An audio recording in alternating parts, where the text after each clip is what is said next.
Coming up on Tech News today, Facebook fights with a hacker over Instagram vulnerabilities. How many payment systems can you fit in your mobile wallet? And how one company gave its Chinese factory workers a week of paid vacation.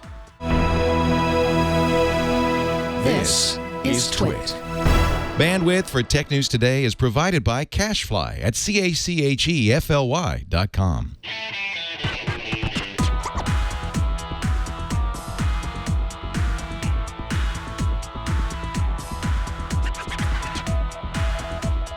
This is Tech News Today for Friday, December 18th, 2015. This episode of Tech News Today is brought to you by the Ring Video Doorbell. With Ring, you can see and talk to anyone at your door from anywhere in the world just using your smartphone. It's like caller ID for your home. Right now, get free expedited FedEx shipping in time for the holidays when you go to ring.com/TNT. And by ZipRecruiter. Are you hiring? With ZipRecruiter.com, you can post to 100 plus job sites, including social networks, all with a single click. Screen, write, and hire the right candidates fast. Try ZipRecruiter.com with a free 4-day trial now. Just go to ZipRecruiter.com/TNT. Tech News Today is the show where we talk about the tech news with the journalists who report it. I am Megan Maroney. Our co-anchor today is Mashable's senior tech correspondent, Christina Warren. Welcome, Christina. Glad to be here, Megan. How are you?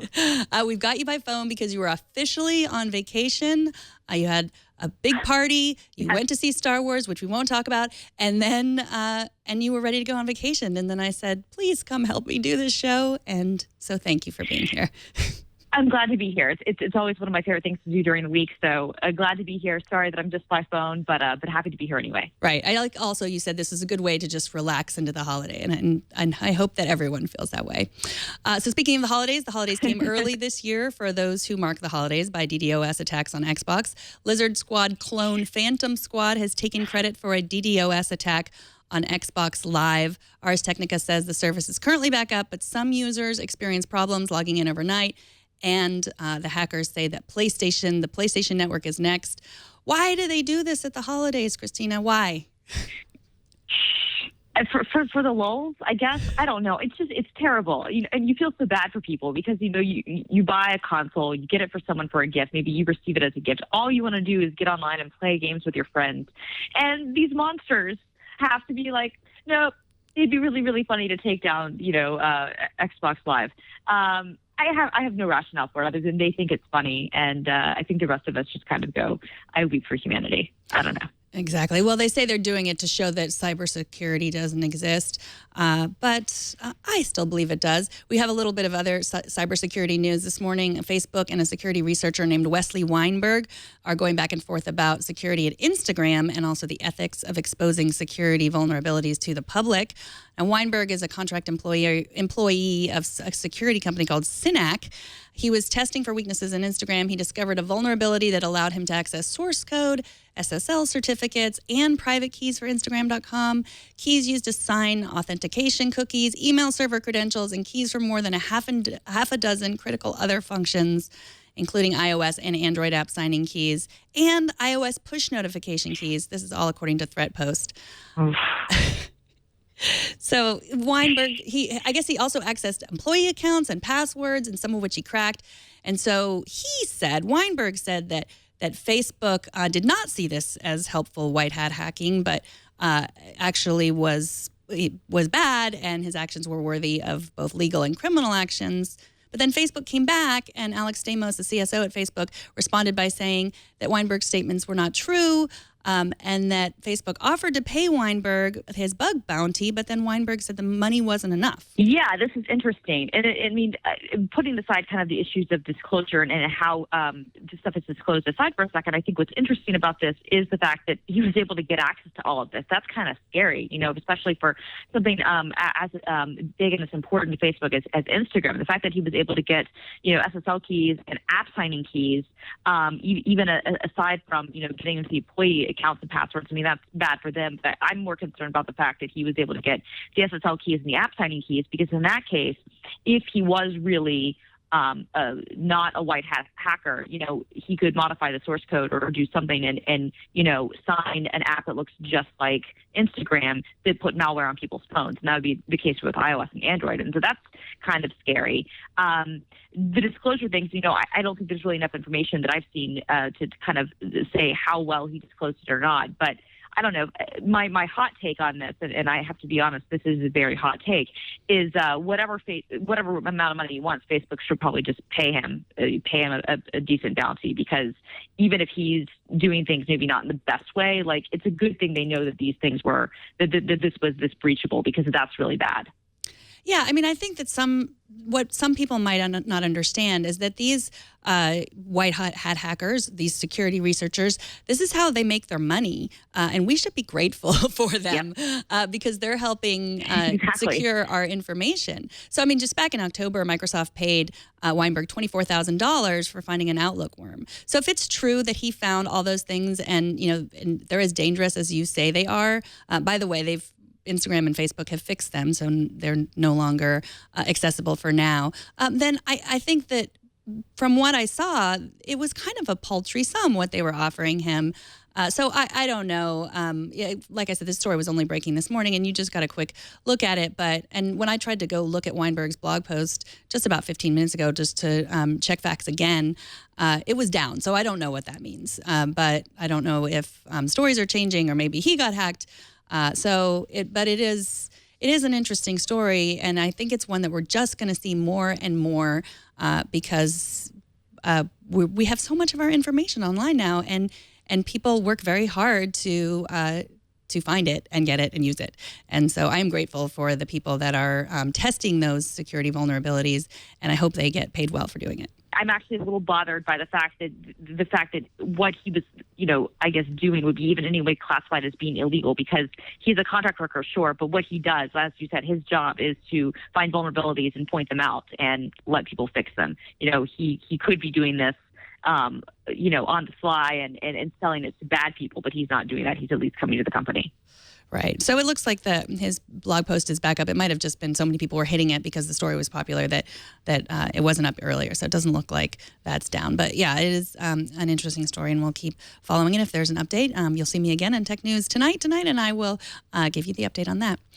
So moving on, Cards Against Humanity is the card game for horrible people, but the company itself is not horrible at all. They've been known for their funny promotions that have surprising heart and often are very philanthropic. Writing in Business Insider, Matt Weinberger talks about their latest Hanukkah promo. Welcome, Matt. Hey, thanks for having me. Thanks for coming on. So tell us about the 8 sensible gifts for Hanukkah promotion that Cards Against Humanity did. Well, this is something they've been doing for the last couple of years. The basic idea is you pay, I think this year it was $15 up front, and they send you random assorted gifts. Last year, it was a little more obscene. This year, it's 8 sensible gifts for Hanukkah, which I respect. The joke this year was for the first 3 nights, they sent everybody an identical pair of socks, which is very sensible, I think. And then the 4th night was, I believe, an investment in a securities fund, which, sensible, pragmatic. Who can argue? Right. And then another gift, I think, was a donation to NPR, right? Yes, that's right. It was a membership in, I want to say, a Chicago area NPR station, which, props. And so, but yesterday, their gift was actually something really kind of cool. They paid for a paid vacation for all of the workers in the factory that actually prints Cards Against Humanity, the card game. So that's amazing. So and everybody's $15. Everybody's $15 that they donated went to pay for the paid vacation for these people who work in the factory in China. Well, not quite, because it's $15 for the whole 8 days of gifts. So it was $2 a day-ish times 150,000 people who signed up for this. And so that went into getting this paid vacation. And the actually kind of funny part is that Cards Against Humanity says that the factory didn't actually have a procedure for a paid vacation because China, unfortunately, isn't really known for its excellent working conditions. So they literally had to pay to keep the factory open, making nothing for a solid week, using the money from the promotion. That's amazing. This yes. is, I know This is really fantastic. Do you know, is there any precedent for, I mean, I know that they've done, Hearts Against Humanity has done great things before, but have you ever heard of anything like this before, of a company actually like paying, for workers in another country to have time off like this? Not that I can think of. I mean, I also don't know, even if other companies did, I don't know if it would be publicized with Cards Against Humanity's kind of unique platform. That said, no, I can't say I've ever heard of it ever before. And I feel like if Apple did it, we'd have heard about it. You know what I mean? So we should say that if anyone has not heard of Cards Against Humanity, it's not really a family-friendly game, but if you appreciate no, it's not. It's not. If you appreciate good humor, and it is good humor, then you should check it out. But they also did a pretty funny Black Friday promotion too. Tell us about that, Matt. So that was actually, they do these jokes every year. Last year's Black Friday gag was, for Black Friday alone, they doubled the price of every Cards Against Humanity game, just to be like down with Black Friday. This year they sold literally nothing for $5 a pop. Like they said, give us $5 and we give you nothing. And they made $71,000 off the deal, which was hilarious, first off. And then second off, what they did with it was still pretty cool. They actually they divvied it up evenly and gave it to each of their employees as a impromptu Christmas bonus. And then in a kind of radical transparency, they shared exactly what those employees spent it on, which took a great joke and made it funnier, but also kind of sweet, right? It was sweet. I mean, some of the gifts were, again, things we can't mention on a family show. That's right. But some people did give it to charity, and that was amazing too. So if you're thinking of a last-minute holiday gift for someone who doesn't get easily offended, definitely check out Cards Against Humanity. And if you're looking for some awesome tech reporting, check out Matt's articles on Business Insider, and he is at Gameoid on Twitter. Matt Weinberger, tech reporter at Business Insider. Thanks so much for coming on. Thanks for having me. This episode is brought to you by the Ring Video Doorbell. The Ring Video Doorbell lets anyone who's at your door, you can see them right from your smartphone. It's more than just stopping would-be burglars in their tracks. This time of year, you're probably getting packages sent to the house for the holidays. With the Ring, you can talk to delivery people and keep an eye on your package. If someone tries to mess with that package, you will get an instant alert and an HD video of the whole scene. It's like having a neighbor keep an eye on your house 24/7, but they aren't judging you at the same time. Installing Ring takes just minutes, and it works with either your current wiring or your built-in rechargeable battery. This year, give the gift of peace of mind and convenience with the Video Doorbell. Time Magazine named one of their top 10 gadgets. Go to ring.com/TNT for free expedited FedEx shipping. That's ring.com/TNT. With the Ring, you are always home. So it's all well and good to use virtual reality, but what if we'd like to make some adjustments to our real reality? The Fluid Interfaces group at MIT has a new project called the Reality Editor that might aim to do just that. After 3 years of research, some intrepid folks at MIT have developed a way to use the Internet of Things devices to change the functionality of objects around you and also remix things how things work and interact. So this is kind of like those Minority Report-like apps that you hold up to the street to find the nearest bus station. And I guess a little bit also like the Google Translate, where you just hold it up to a sign and then it'll translate for you. But this is supposed to be able to let you harness and play with it yourself. So one example they gave is that someday you won't need to turn off the light switch. You can just point the Reality Editor at the object next to your bed and draw a line to the light. So as opposed to programming all of this beforehand with your Internet of Things lights and having an app for this light and an app for that light, you can just in real time adjust things. What do you think about this, Christina? I love this. This is so cool. And it's funny. I was joking about this when we saw that when MIT kind of released this. I was joking with my colleague Carissa Bell, who's our app reporter. Both of us are kind of not huge on the Internet of Things, mostly because it's kind of been a flop in the consumer space. So we kind of joke that it's always going to be, next year is going to be the year of the Internet of Things and whatnot. And we were saying, okay, this is the sort of thing that could actually make it really useful, and I think maybe get people to even adopt it a little bit more, because this is so futuristic but awesome. I love that they're using their research for this sort of thing. I think it's awesome. Yeah, I mean, there's some amazing stuff coming out of MIT. So what Internet of Things things do you have in your house? Do you have your lights controlled, or do you have any of, you have a Nest? What do you have at home? So I don't have a Nest. I live in an apartment in New York, and it's a little bit difficult to have, we don't have air conditioning, so the Nest would just be able to control, I guess, the thermostat, but even that, or a little bit, I guess, but even that is usually kind of controlled based on the month, when they turn the heat on. So I don't have that. I do have Philips Hue lights and in a couple of rooms, and that's about it, just because it's hard living in a small space to really Internet of Things if I had a lot. I would be interested, I guess, in maybe a lock, but again, I'm not sure how well that would work with my building. And then obviously I have, I guess it's close to Internet of Things. I have an Amazon Echo, which I can use with some of my lights and some of my other things, and that's getting me closer to feeling like I can be like, hey Alexa, play this, play that, which it feels futuristic to me. Yeah, we have Alexa in our house too, and I really like her. My husband is a bit of a Luddite, and he is not a fan of her. And it was funny. I realized this the other day.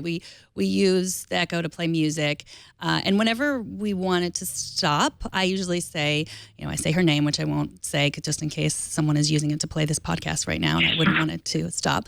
I say stop, or please stop, and my husband says pause, which I realized was he still sees her as a machine that, and I see her more as a person. So it is really interesting as these devices get more, integrated into our house, and how we see them, whether they're really, whether we really see them as just machines or the slaves that they are. So yesterday. That's so true. That's so true. Yesterday, we talked about promotions at Apple. The company filled a spot that has been vacant since Steve Jobs died. Johnny Srouji was promoted from VP to Senior VP of Hardware Technologies, reinforcing the importance of chips and batteries to the company's future. I know you wrote about this, Christina. So what else can we read into yesterday's announcements? Well, I think it's a couple of things. I think that, promoting Johnny Srouji and promoting Jeff Williams were more about formalizing things that were already kind of de facto anyway. Making Jeff officially the Williams, the COO, was, I think, most people that I've spoken to at Apple kind of already saw him in that role. And because he's essentially had that role for the last 4 years since Tim Cook officially took over as CEO. But formalizing that, I think, is probably it opens up some interpretation to maybe how they do see their org chart and possible succession plans. I've talked to some other people. I've heard basically two things from people at Apple about this. On the one hand, I've talked to some individuals who have said, yeah, it does seem like that definitely puts him, in position to potentially be a CEO someday. Others that I've spoken with have stressed, well, there's actually a lot of people on the executive team that could fill that role, and there's no reason to necessarily read into, Williams's appointment as being a straight succession chart, because there's Johnny Ive, there's Angela Ahrendts, there are a lot of people on the exec team that could potentially be CEOs someday. So I think that it was about formalizing, though, what's already been in place, and frankly, probably about retaining talent. I think that with Johnny Srouji's promotion to SVP of hardware, which, basically, again, kind of the same role he's been doing, but now he's reporting directly to Tim Cook, and he's officially, on the org chart. I think that just really reinforces how important his role with the company is. And he joined them in 2008 to help with the design of their first system on chip, the A4. And at this point, if you look at what Apple does in hardware, when it comes to the design aspects and when it comes to the silicone and a lot of the advancements they're making, they're so far ahead of their competitors. And even people who don't like Apple have to admit that when you do just broad benchmark tests and Nantech does a good job of really kind of breaking these things down, they are really, really competitive and usually pretty far ahead of the best people out there whose sole job is to make chipsets. And this is a company that, does lots and lots of things. That I think that his role is crucial in the company, because they do design so much of the hardware themselves. They source components from other places, obviously, but the fact that they're tightly designing and integrating, these systems, timing controllers, system on chips, storage devices, memory components, batteries, this is all under his purview. And I think that it just speaks to the fact that Apple recognizes that this is a big part of their strength, and that they need to, publicly make it clear that his role is very important. So what about Phil Schiller now being in charge of the App Store? It seems like a lot of developers, a lot of app developers are talking about that. Some seem really excited about it. Some seem worried. What do you think about that addition to Phil Schiller's responsibilities? Yeah, I think it's an interesting kind of addition to his role. I think John Gruber had a really good analysis of it on Daring Fireball yesterday. Basically, the App Store does need some sort of marketing, some sort of kind of oversight. And what Phil does is not marketing kind of in the traditional sense. He really does kind of shape the vision of a lot of things. And Lance Ulanoff, my colleague, interviewed him and wrote kind of a great profile of what it is that he does and how he kind of used design in his role at Apple a couple of months ago, which is worth a read. But I think that what this says is that, Eddie Q, who the App Store does fall under his purview and does a lot of kind of developer side of things and works with, the software and services side, he does a great job. But I feel like this is kind of a recognition of saying, actually, the App Store is something that needs maybe a little bit, there needs to be another level above that where we need to really focus on understanding that this is a huge distribution platform for us in the same way that Apple stores for selling retail products are huge. And I think that there's the potential here, of course, and we won't know until we see. A lot of developers have been kind of critical of some things that have happened in the App Store, especially the Mac App Store in the last few years. It's kind of fallen out of favor. Things aren't maybe progressing the way that some developers would like, and it's harder for them to get their apps out there in a way that they would want. It's possible that by putting some of this, under Phil and really making it clear that they see the App Store as an entity that is special enough and important enough to have that sort of oversight, then maybe it'll get some love that it's needed. Yeah, and you bring up the Mac App Store, which is interesting because now, like using the iPad Pro, that is confusing. So there's a lot of apps that are not working on the iPad Pro yet, and there's also a lot of apps that, in order to work on the iPad Pro, they're going to have to cost more than 99 cents.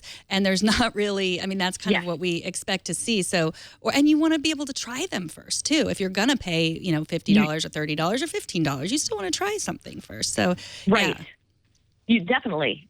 No, and I think the iPad Pro, but my biggest complaint, honestly, kind of about the App Store on that is, you're right, there's a situation where a lot of apps still aren't optimized for the iPad Pro, don't really work well. But I think the bigger problem, because that'll work itself out over time, the bigger problem is the fact, exactly like you say, for these apps to really work well, they're going to need to be more than 99 cents.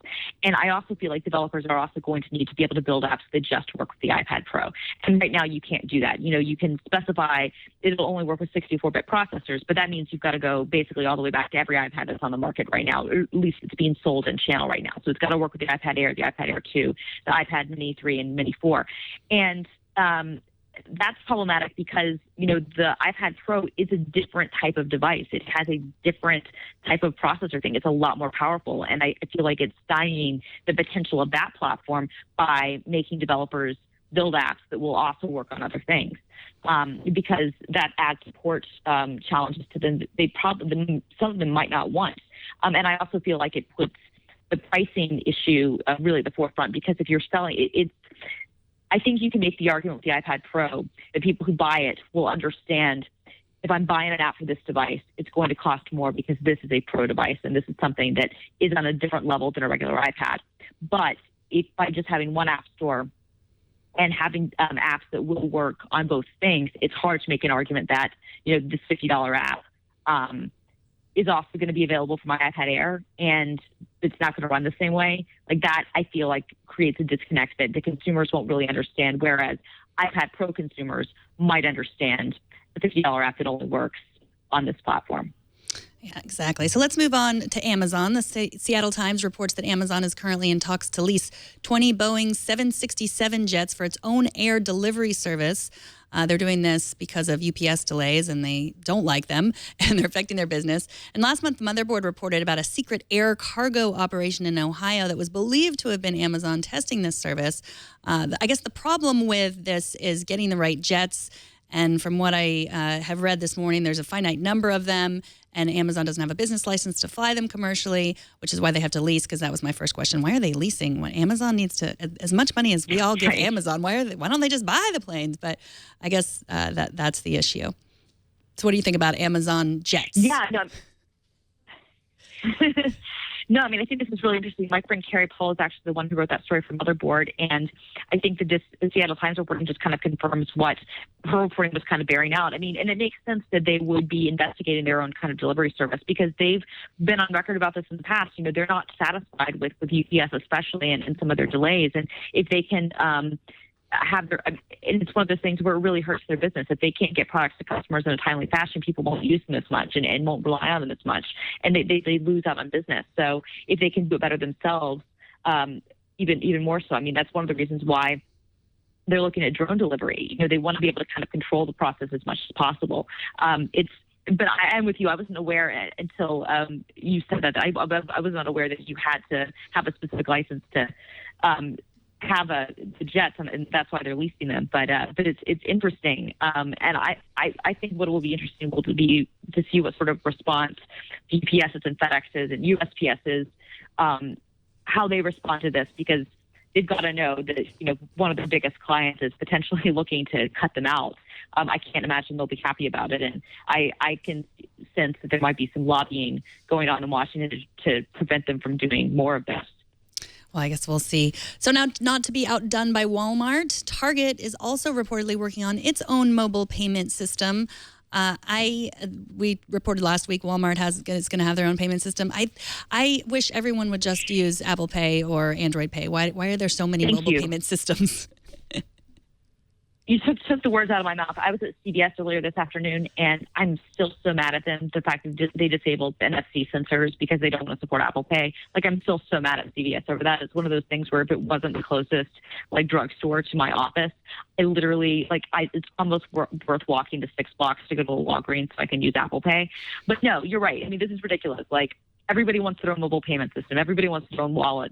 It's like, look, we finally got the major phone makers to give us a wallet system. Like, don't make me have a separate one for each and every, store that I shop at. It doesn't help anyone. And consumers aren't going to have a bunch of different apps and different things. Like, just take Apple Pay, just take Android Pay. Well, in other mobile payments news, mobile payments will be coming to China as early as next year. Both Samsung and Apple are both working with the UK startup UnionPay to launch mobile payments in China next year. Have you been following this story at all, Christina? Yes, I have. And I mean, this is a big deal. I mean, this, I think, is obviously for both Apple and Google, or excuse me, Apple and Samsung, really, really key to them kind of eventually making money on these systems is making it kind of indispensable. And I think the international aspect is one of the things that can make these systems work really well, too. If you can use your phone anywhere, no matter where you are, where you're traveling, it makes it really convenient. I think it's fascinating that they're both using the same payment system and that they're both kind of targeting the same time frame. Because Apple and Samsung are so competitive with one another. That both companies had to kind of hate that the others, they're on our heels, they're doing the same thing. This episode of Tech News Today is brought to you by ZipRecruiter. Are you hiring but not sure where to find the best candidates? As a business owner, your company is only as good as the people that you hire. Posting jobs in one place isn't enough to find quality candidates, and short staffing leaves little time to post to dozens of job sites. Thanks to ZipRecruiter.com, you can post to 100 plus job sites with one single click, and you'll be instantly matched to candidates from over nearly 6 million resumes. Just post once, and within 24 hours, watch your candidates roll into ZipRecruiter's easy-to-use interface. ZipRecruiter has been used by over 400,000 businesses, and you can try it now for free. Getting the right people for your company is of the utmost importance. Scott, a happy ZipRecruiter client, said the recruiting process used to be so painful. Before, I'd post to several places, get 1 million resumes, but only a few responses from qualified candidates. It was torture. But with ZipRecruiter, we post once and get qualified candidates in one easy-to-review place. We have hired some of our best employees using ZipRecruiter. Thanks for the feedback, Scott. Today, you can try ZipRecruiter for free. Go to ZipRecruiter.com/TNT. That's ZipRecruiter.com/TNT. And we thank ZipRecruiter for their support of Tech News Today. So, Christina, I don't know if you remember the guy who made the Working Thor's hammer earlier this year. He has now created a real burning lightsaber. No word yet on whether it works to protect us from the dark side, but engineer Martin Pan used a nichrome ignition system to shoot a beam of fire straight up into the air from the device's hilt, which is filled with methanol acetone fuel mixture. Do not try this at home, kids. What do you think, Christina? Absolutely. Absolutely. I mean, it just looks, it's scary, but it looks amazing. It does. You're probably not allowed to use it in your apartment. That's probably against the fire code. I bet my apartment would look down poorly on it, but you know what? I would love to be on the roof with it. Like, it would just be amazing. It looks so cool. And it's the right color, too, of course.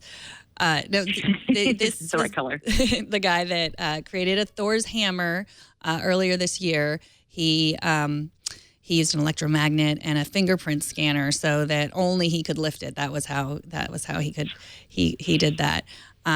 But yeah, this is pretty amazing, and I'm sure both of us would like to talk about Star Wars. But since we've both seen it, and not everyone has, we will not speak of it. We will refrain. We can wait until next year. Hopefully, next year everyone will have seen it, and then we can talk about it at length. Right. Right. So I wanted to thank Virgil, who is on Twitter and also in the chat room. He posted this story on our TNT subreddit. Head over there and suggest some stories for us, or vote stories up or down, depending on what you like to hear. I will check it every day. And here's some feedback I received last night from Ed from Springfield about something I said on our evening show. I was trying to spice up a story about HTTPS. I made a little wisecrack about Google spying on everyone, and Ed writes, I generally manage to ignore the Apple fandom and the Google sniping. I'd love to see less, and I'm hoping Jason provides some balance next year. I'm hoping for that too, Ed. But I think privacy is important, and I am a big fan of the variety of topics you have introduced over the last year, especially the intersection of tech and parenting, psychology, and other social issues such as women and minorities in tech. I hope you keep up these conversations, but all that wonderful work is marred, and you do a serious disservice to your listeners when you imply that Google is eavesdropping on your HTTPS sessions. It cannot do that. True, it can track which sites you visit if you enable that, but it cannot see into HTTPS sessions any more than anyone else. It can see into HTTPS sessions to its protocols such as Gmail, but it cannot see what I am doing when I log into my bank or Amazon or any other site that uses HTTPS. By the way, it also can't sniff plain HTTP traffic unless it goes through its servers. Very good point, Ed, and thank you for making it. I had no intention of implying that Google could or would snoop on your HTTPS. I rewatched last night's episode, and I'm sorry if what I said implied that. Thank you for watching and pointing out the facts. I love your feedback. You can send email to tnt@twit.tv. And our TNT fan of the day is you right now listening or watching the show. We have not been getting any submissions, so we want you to send in some photos, some videos, Instagrams, boomerangs, Vines. Show us how you watch or listen to TNT, just to record a video or take a picture of yourself or your setup. Post it on Instagram, Google+, Twitter, or Facebook, and use the hashtag HowIWatchTNT, and we will find it. Christina Warren, I know you're going on vacation. What is going to be your social media policy on vacation? Well, I will be using it some because I have to Instagram my vacation. I mean, like, I wouldn't be me if I didn't do that. But I'm not going, because I'm on a cruise ship for the next 7 days, I'm not going to have a lot of access to the internet, so it'll be limited and sporadic postings. And honestly, my goal is to kind of not be online for about a week. And when I get back from vacation, I have it back from my cruise, I will be online, or I will be off of work for another week. I will be online then. I can't resist. But so it's going to be pretty limited in sporadic Twitter postings and Facebook and Instagram for me for the next 7 days, which will probably make some of my followers happy. So a lot less Taylor Swift references in people's timelines. Happy holidays. So what tech do you bring on a cruise? The internet. What tech do you bring? You bring your phone? Do you bring your iPad Pro? What are you bringing? Both, yes. I'm bringing my iPad Pro. This is not a joke. We talked about this earlier this week. Taylor Swift's Live, 1989 Live, is coming to Apple Music on Sunday, right before we leave on our cruise. I'm downloading that and bringing it up on the iPad Pro so I can watch while looking at the ocean, because why not? And I'll take my phone, obviously, because I'll be wanting to take photos, even if I'm not using my phone or able to text. So it'll be my phone and my iPad Pro.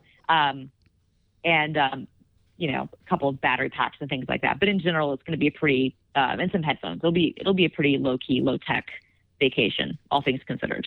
You were reminding me of The Jerk for a second. I don't know if you saw that, but Steve Martin's like, and my thermos, and I'll take my MacBook.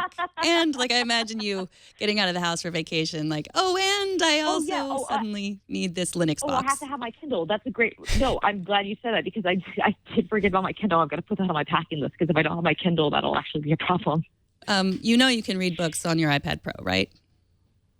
Oh, I understand that, but see, the thing is that I plan on spending most of the time in a jacuzzi, and if my Kindle gets wet, I don't really care. It's $100, but if my iPad Pro gets wet, then it's like a lot more than that. Right. Okay, got it. Plus, Amazon Prime will let you, download music and movies and media, and so you wouldn't have to stream too. So I don't know. Maybe you want to do that. Well, have a great vacation, Christina, and hopefully you will spend some time, not on technology, as we all hope for ourselves when we go on vacation. Yes.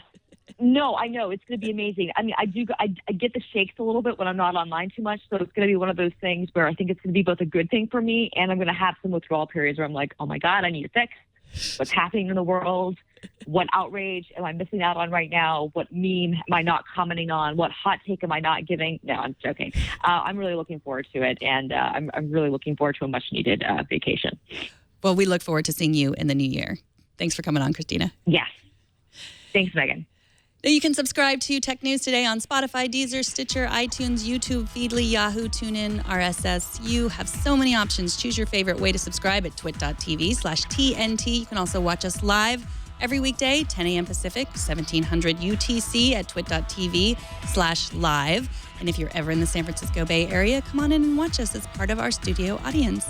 You can send email to tickets@twit.tv. And don't forget to follow us on Twitter, Tech News Today TV, and I'm Megan Maroney on Twitter. Also, don't miss our other news show, Tech News Tonight, at 4 p.m. Pacific.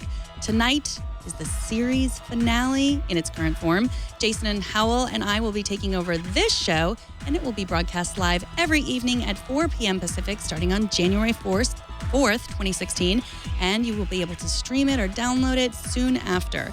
The best way is to subscribe to Tech News Today at twit.tv/TNT.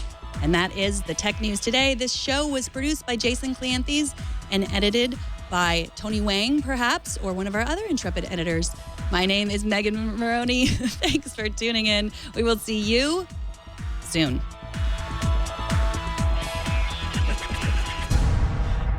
I could only see you out of my peripheral vision. I'm like...